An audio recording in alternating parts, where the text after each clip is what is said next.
തൃശൂർ പുതുക്കാട് താലൂക്ക് ആശുപത്രിയിലേക്ക് ആംബുലൻസ് നൽകി Kerala vision NH Anwar trust. മന്ത്രി ആർ ബിന്ദുവാണ് ആംബുലൻസ് കൈമാറിയത്. വിവിധ ജനപ്രതിനിധികളും CEO, KCCL ഭാരവാഹികളും ചടങ്ങിൽ പങ്കെടുത്തു. Cable TV operators association, Kerala vision broadband, Kerala vision digital TV എന്നിവയുടെ സഹകരണത്തോടെയാണ് ആംബുലൻസ് നൽകിയത്. മന്ത്രി ആർ ബിന്ദുവിൽ നിന്ന് Thrissur DMO doctor TP Sreedevi ambulance ഏറ്റുവാങ്ങി. പരസ്പരമുള്ള സ്നേഹത്തിൻ്റെയും സൗഹാർദ്ദത്തിൻ്റെയും കരുത്തുകൊണ്ട് അതിജീവനത്തിൻ്റെ മഹാമാതൃകകൾ എങ്ങനെ സൃഷ്ടിക്കും എന്ന് ലോകത്തിന് കാണിച്ചു കൊടുത്തതാണ് കേരളം.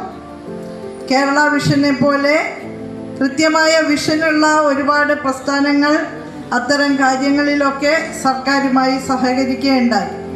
ഇപ്പോഴും ഈ ഒരു നന്മ നിറഞ്ഞ പ്രവർത്തനം അത്തരത്തിലുള്ള ഒരു ഹസ്താവലംബത്തിൻ്റെ, കൈകോർത്ത് പിടിക്കലിൻ്റെ പ്രത്യക്ഷമായിട്ടുള്ള ഉദാഹരണമായിട്ട് നമുക്ക് എടുക്കാവുന്നതാണ്.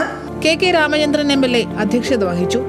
ജില്ലാ panchayat president VS Prince, COA general secretary PV Suresh, Kerala vision chairman K Govindan, Kerala vision MD PP Suresh Kumar എന്നിവർ മുഖ്യാതിഥികളായിരുന്നു. NH Anwar trust chairman Abubakar Siddique, NH Anwar trust secretary KV Rajan, CI ജില്ലാ പ്രസിഡന്റ് TD സുഭാഷ്, പുതുക്കാട് താലൂക്ക് ആശുപത്രി സൂപ്രണ്ട് സുധാകുമാരി തുടങ്ങിയവർ ചടങ്ങിൽ പങ്കെടുത്തു. 23 ലക്ഷത്തോളം രൂപയാണ് ആംബുലൻസിനായി ചെലവഴിച്ചത്. ന്യൂസ് മലയാളം, തൃശൂർ.